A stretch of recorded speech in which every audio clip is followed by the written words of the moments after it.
BIM Bigas on Wheels.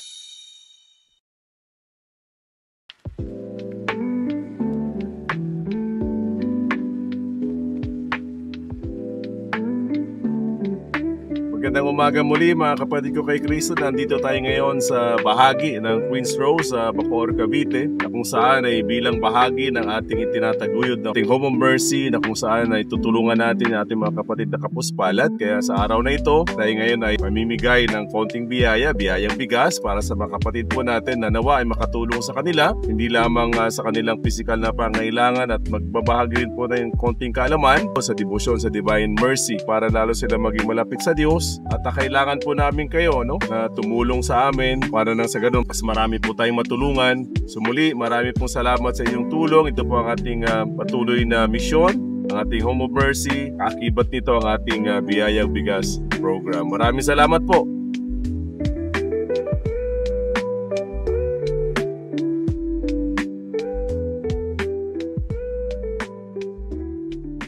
Magandang umaga, ate. Kumusta na po kayo? Okay naman po. Okay lang talaga. So, mainit. Nga pangalan niyo ulit, ate? Gigi po. So, may asawa po kayo, no? Ayan po. Ilan anak niyo, ilan? Isa po. Isa. Pero may anak po ako sa una. Hindi nyo kasama ngayon. Meron po nasa loob. Kasama nyo? Opo, Okay. Pero napansin ko, busy si Mister, Oo. Kasi po ako po yung nagpa-attend po niya eh. Kaya siya. Opo. Kasi sabi ko sa kanya, sige ako mag-attend, ikaw maglaba. So, pinag-aawain lang naman niya. Wala yung puti sa bicolor para hindi magmamantya. So, 5 taon na kayo mag-asawa, di ba, no? Ano po? 10 years na din po. 10 years na rin. Dito po, 5 years po. Dito. Nakatira. So, 10 years. Saan kayo galing dati? Negros po kami. Negros kayo pareho. So, si Kuya, gwardiya ikaw? Po, bahay lang po, housewife. Siya yung binabantayan. Oo. So, sa bahay ka lang. Opo. Bantay nung Alaga dalawang po. bata. So, nag-aaral na yung mga anak nyo? Opo. Okay.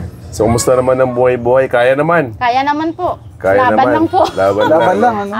Hanggat may buhay. Upa sa bahay, tubig, kuryente, baon-baon, pagkain. Kaya naman. Kaya naman po. Praise Makakaraos din po. Nakakaraos din. So, bukod sa wala na ibang pinagkakakitaan. Wala na po. At least masaya naman. Yun ang napansin ko sa pag-iikot po kasi namin sa hindi lang dito, sa ibang lugar. Kahit na simple ang buhay, basta nagkakasundo yung pamilya, masaya pa din, Kahit na may mga struggles, may mga problemang kinakaharap, Tama po. masaya pa din, So, kumusta naman ang relasyon natin sa Diyos? Okay naman? Okay naman po. Sa blessings kapagsimba naman, Opo. Katolik kayo? Opo. Kasal kayo sa simbahan? Ay, hindi pa po. Dahil kasal ka sa una? Hindi po, hindi din pa. Hindi rin? Wala pong budget. Wala Ay, libre lang po ang kasal. Gusto niyo kasal kayo bukas. Si Sister Kim pong bahala sa Queens Row. Malapit tayo dyan. Sagot na po namin handa. Oo, sagot na namin yung handa. Ilulutuin natin yung bigas na ibibigay namin mamaya. Kasi ibibigay namin pagkain, hindi mo na kakainin hanggang di kayo kasal para inanganda natin, Hindi po ang kasal po, libre lang. Kailangan lang po magpatulong kung talagang gusto nyo, po. Iba pa rin kasi yung kasal sa simbahan.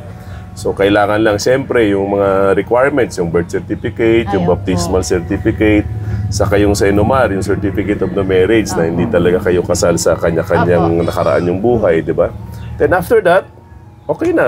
Pwede na kayo makasal sa simbahan. Libre lang po ang sakramento ng kasal. So, hindi po kailangan ng malaking budget. Ano lang yung pinakamaganda mong damit, yun lang yun. Tapos 5 to 10 minutes, tapos na yung sakramento ng kasal. Tapos uwi na kayo. Bili na kayo ng soft drinks kay Manang.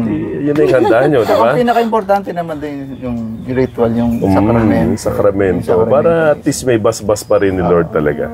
So, alisin po natin yung kaisipan na mahal ang magpakasal. Libre lang po, sa totoo lang, ang magpakasal sa mga walang-wala talaga. Iba pa rin yung may bas-bas kasi. Ng mga bata, binyaga naman.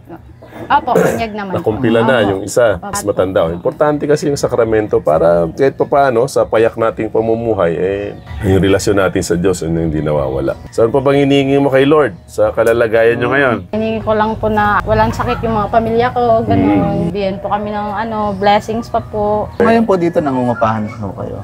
Dito po, actually, hindi kami nangupahan kasi ito yung barracks po nila.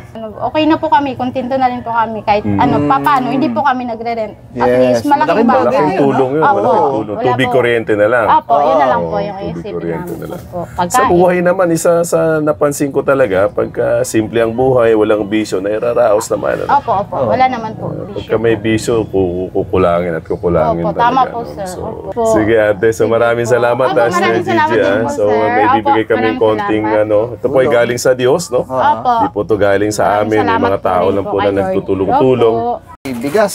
No? Kaya po nakalagay, biyayang bigas. bigas. O may 5 Maraming kilong salamat bigas po po, tayo.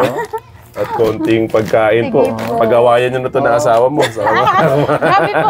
Kaya din po namin, no? Ito po, no? Para ito yung pinakamalaga. Kay Divine Mercy po tayo magpasalamat. Sa kanya naman po nanggagaling yung magpapala natin. Thank you po. Opo. So, basahin niyo po yan. Then, pag-aralan nyo para na sa ganun ay mas maging malapit tayo. Opo. Kay Divine Mercy.